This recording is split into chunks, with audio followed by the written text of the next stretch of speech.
So in this video, we're going to be ranking 20 of the most popular credit cards into a tier list so you can know the truth about which ones are actually good and which ones are just overrated. Starting with the first overrated card, which is the Coles No Annual Fee Mastercard. Now the Coles No Annual Fee Mastercard is a credit card that offers both rewards and has a $0 annual fee, which is great at first glance. However, the sign-up bonus on the card is 30,000 bonus flyby points after spending $3,000 on eligible purchases in the first 3 months from approval, which is only enough points to redeem for $150 worth of flyby dollars for shopping at Coles or other supermarkets.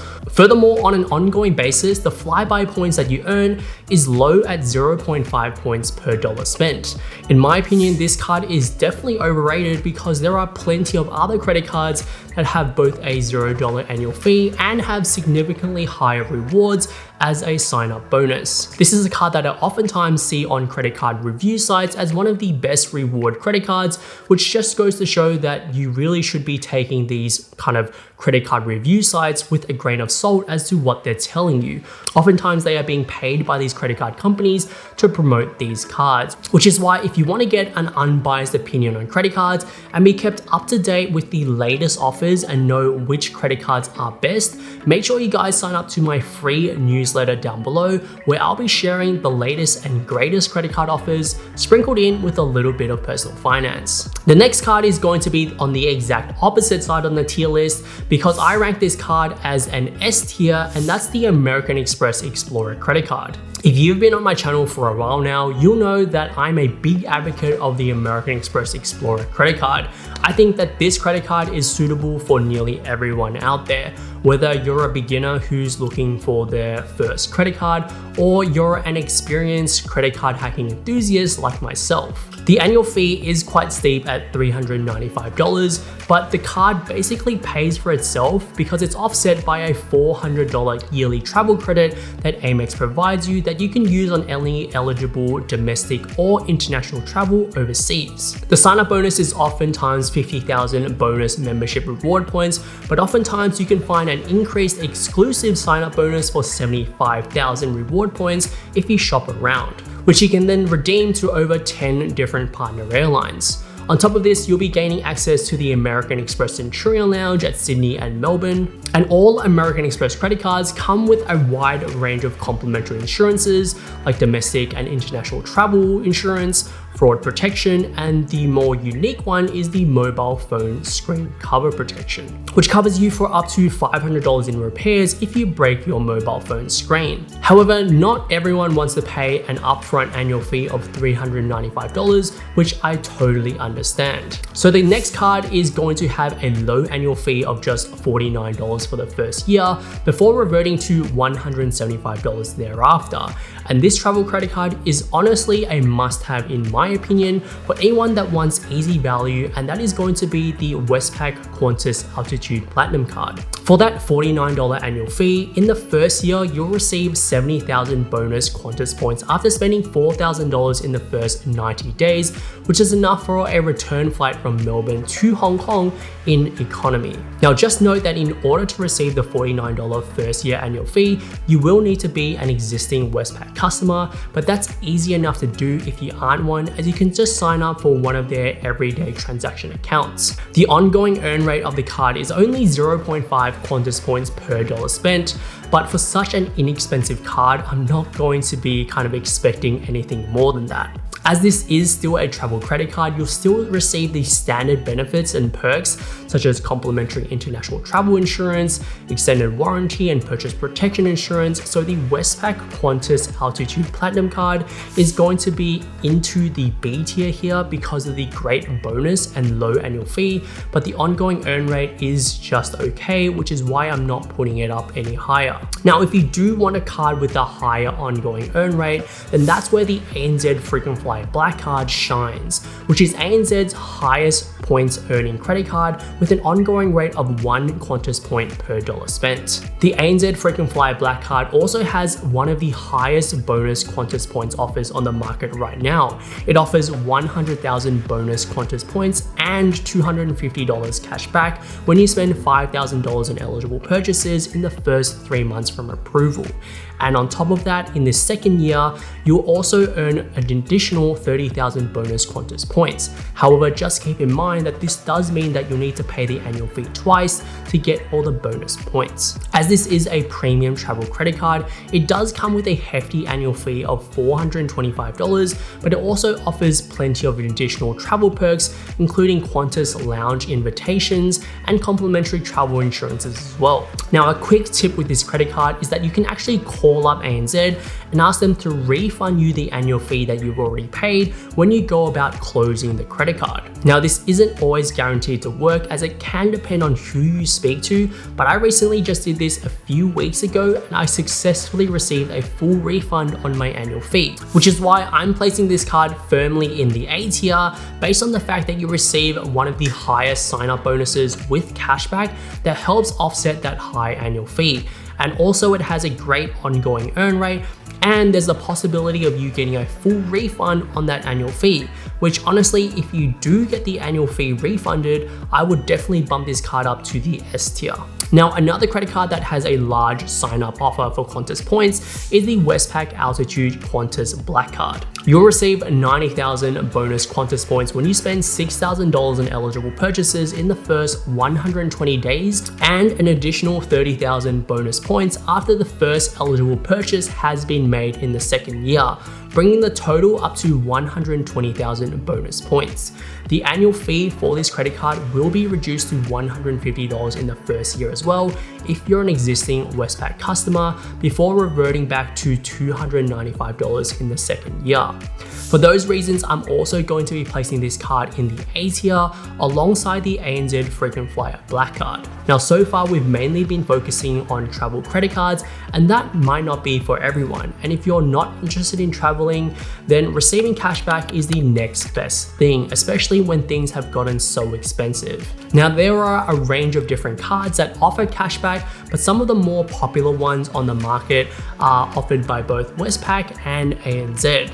And these are the Westpac Altitude Rewards Black Card, the Rewards Platinum Card, and the ANZ Rewards Black Card and Reward Platinum Card. Now, when you boil everything down, the only differences between these four credit cards is the amount of bonus reward points that you'll receive as a part of your sign-up bonus, which essentially directly translates to how much cashback that you'll receive in the form of statement credits or gift cards. And additionally, the annual fee that you'll also have to pay as well. The Platinum Card offered by both Westpac and ANZ can essentially be seen as a lower tier of credit cards in comparison to the Black Cards, so these will be perfect for any beginners who are looking for their first credit card, or somebody who doesn't want to have to meet a high spend criteria in order to receive their sign-up bonus. With the Westpac Altitude Platinum Card, you'll receive 90,000 bonus reward points in the first year if you spend $3,000 on eligible purchases within the first 90 days, and an additional 30,000 points after your first eligible purchase in the second year. And if you're an existing Westpac customer, then they'll waive the annual fee in the first year to $0 before it reverts back to $175. Now, the 90,000 reward points can be redeemed for $450 in gift cards, and since there's no annual fee, this is the total cashback that you'd walk away with. This means that if you did decide to earn that additional 30,000 points, then this is equivalent to earning an additional $150 in gift cards, which is lower than the total annual fee of $175 in the second year. So I'd actually recommend canceling this card before then, because it doesn't bring you any additional value. With the ANZ Platinum Reward Card, you'll receive 80,000 ANZ reward points after spending just $2,000 in the first 3 months, and receive $50 cashback that goes towards offsetting the $149 annual fee, bringing the total down to $99. 80,000 reward points can be redeemed for either $350 in gift cards, which after taking into account the annual fee of $99 means you'll have a total cashback of around $260. So after comparing both of these offerings, I'm going to be placing the Westpac in the B tier and then the ANZ in the C tier due to the lower cashback that you receive. Next, with the higher tier Black Card equivalents, these are the more premium credit cards, which essentially means that you'll have a higher ongoing earn rate. With the Westpac Black Card, you'll earn 1.25 reward points per dollar spent, as opposed to just 1 reward point with the Platinum Card. And with the ANZ Black Card, you'll earn 2 reward points as opposed to 1 reward point for the Platinum version. You'll also receive more perks such as 2 complimentary Priority Pass lounge access that comes along with the Westpac Black Card. Now, when it comes to the sign-up bonuses that you'll receive and the annual fee that you'll have to pay as well, both of these are also higher as well. So with the Westpac Black Card, you'll receive 100,000 reward points in the first year after you spend $6,000 in eligible purchases within the first 120 days, and an extra 50,000 points after the first eligible purchase in the second year. Annual fee in the first year will be reduced to $99 for existing Westpac customers before reverting to $295 in the second year. The 100,000 altitude reward points is worth around $460 in gift cards, so in total, after taking into account the annual fee, the total cashback that you'd receive with this card is around $360. The extra 50,000 points that you receive in the second year isn't actually worth it due to the annual fee that you'd have to pay in the second year. When it comes to the ANZ Black Card, you'll receive 180,000 ANZ reward points plus $150 cash back after spending just $3,000 in the first 3 months. The annual fee for this card is $375, so after taking into account the cashback that you'll receive, you will effectively pay $225. Now, the 180,000 reward points can at a minimum get you $800 worth of gift cards, which after the effective annual fee of $225 brings the total cashback to $575. So I'm going to be placing the ANZ Black Rewards card in the A tier due to the large cashback that you receive, and then actually put the Westpac Black Card in the C tier, which is actually lower than the Westpac Platinum card because you receive less cashback overall.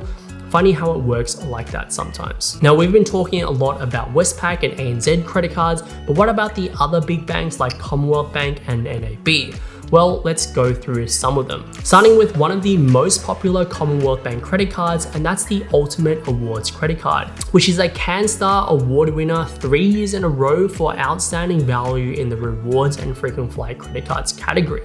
Now, hopefully this doesn't cause too much controversy, but I would place this card firmly in the overrated category, down at the bottom. The card offers no sign-up bonus at all, and whilst the card doesn't have an annual fee, instead it has a monthly $35 monthly fee, which is waived if you spend at least $4,000 each month.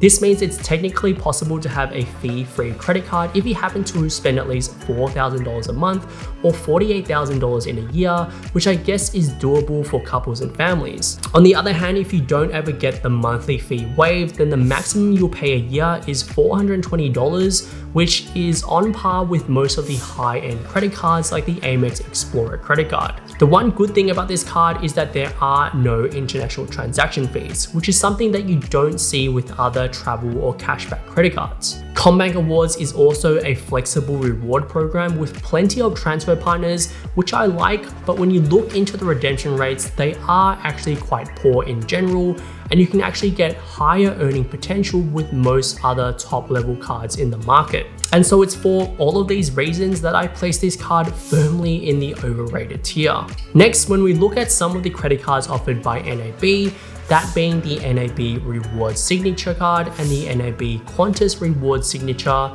these two are quite comparable to the cards offered by both Westpac and ANZ. With the Rewards Signature card, you'll receive 120,000 bonus NAB reward points when you spend $3,000 on everyday purchases within the first 60 days, plus an additional 40,000 points when you keep your card open for another 12 months. You'll also receive a reduced first year annual fee of $145 before it reverts to $295 in the second year. Now, the 120,000 bonus NAB reward points is worth around $570 in gift cards, and after taking into consideration the annual fee in the first year, this means you'll end up with around about $425 in total cashback. When we compare these to the ANZ and Westpac equivalents, NAB slots right in the middle in terms of the total cashback that you receive.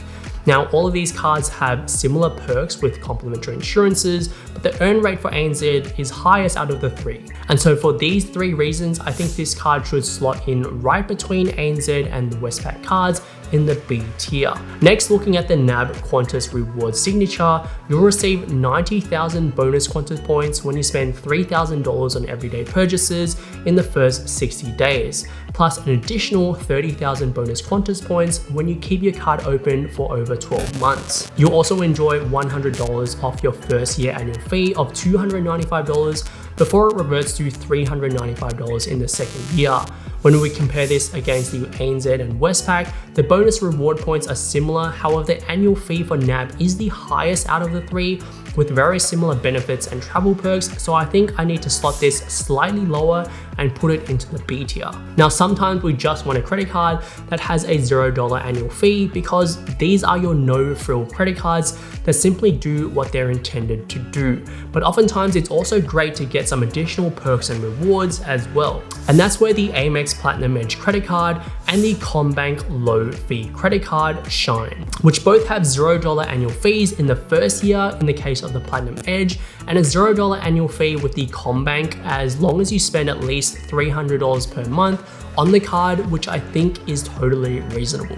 With the AMEX Platinum Edge, you also receive a $200 travel credit to spend on eligible domestic and international travel, whilst also having the luxury of having the highest spending multiplier out of all American Express credit cards at 3 times reward points when you spend at major supermarkets and petrol stations. And it also comes with a great range of complimentary insurances. So whilst this credit card might not have any sign-up bonus at all, for a credit card that has a $0 annual fee, which is predominantly targeted at beginners, I'd place this card firmly in the A tier. Next, when it comes to the CommBank low fee credit card, you'll earn $50 each month when you spend $500 or more per month for the first 4 months, bringing a total cashback up to $200 in total. However, with this card, you don't earn any award points like Amex does, and it doesn't come with any additional travel insurances or purchase protection when you spend with the card. And so for those reasons, I'll be placing this card in the C tier.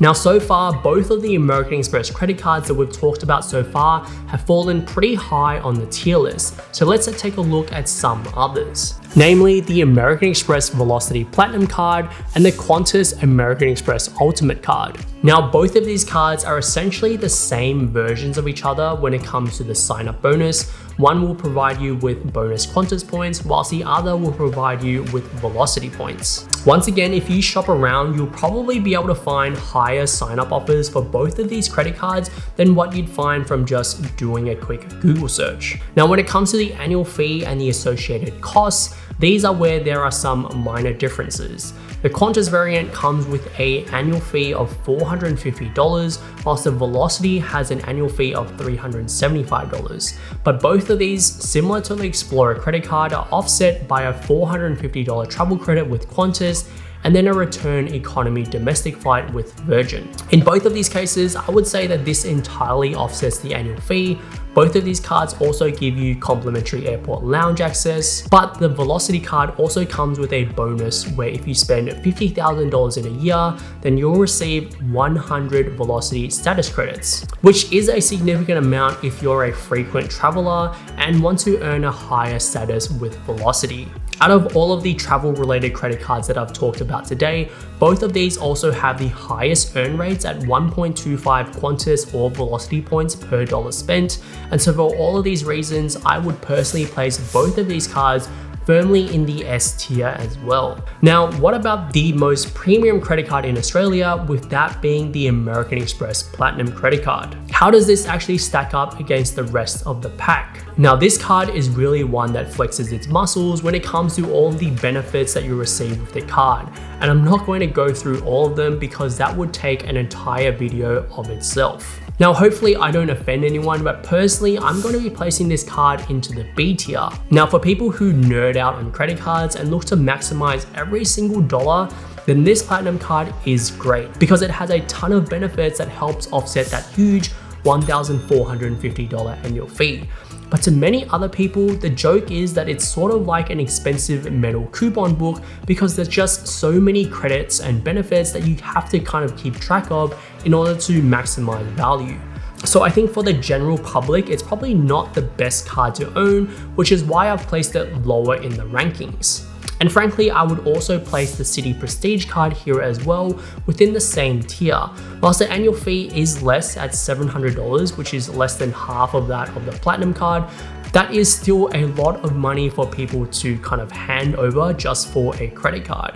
And when you look deeper into the kind of benefits that come alongside the Prestige card, it pales in comparison to the Platinum card. Now, when it comes to other credit cards that are offered by Citibank, namely the Citi Premier card and the Citi Rewards card, these are a whole different story. Now, there are a whole bunch of different variants to the Premier card and the Reward card, but I'm specifically talking about the Citi bonus point offers. With the Premier, you'll receive 200,000 bonus Citi Reward points after spending $7,000 in the first 90 days, and the annual fee will be reduced to just $150 in the first year before reverting to $300. Citibank is a flexible reward program like American Express, so there are 3 different airlines that you can actually transfer your reward points to.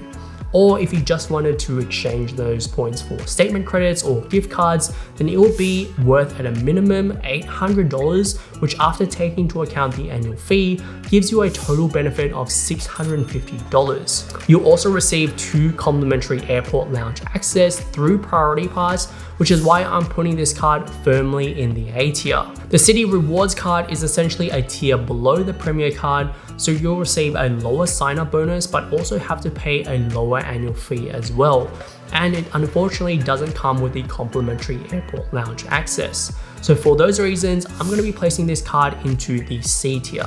Now, there are plenty of other credit cards that I haven't actually mentioned on this list, such as some of the ones that are offered by Virgin Australia, or the Velocity variants to some of the bank credit cards that I've talked about so far, like the ones from NAB or ANZ. I would say that most of these will fall between the B to C tier list, depending on the sign-up bonus, annual fee, and various other perks and benefits. At the end of the day, you should choose a credit card that's right for you and your own lifestyle, whether that be just getting cashback or accumulating Qantas points so you can travel overseas. Or if you're indecisive where to start, then I'd personally recommend focusing on earning a flexible reward point like the American Express or Citibank, because that just means it gives you more options and flexibility as to how you redeem your reward points. Now, this has been a huge video, so if you have learned anything new or found any value at all, I would love it if you hit that like button down below, subscribe to the channel and to my newsletter as well. Now, the problem with ranking all of these credit cards is that it can be really tough to pick out which ones you should get together that's going to kind of create the best setup for you and give you the most value. So that's why I went ahead and made this video over here where I talked about the 3.5 best credit cards that you'll need. So definitely go ahead and check out that one. And as always, guys, thank you so much for watching, and I'll see you in the next one.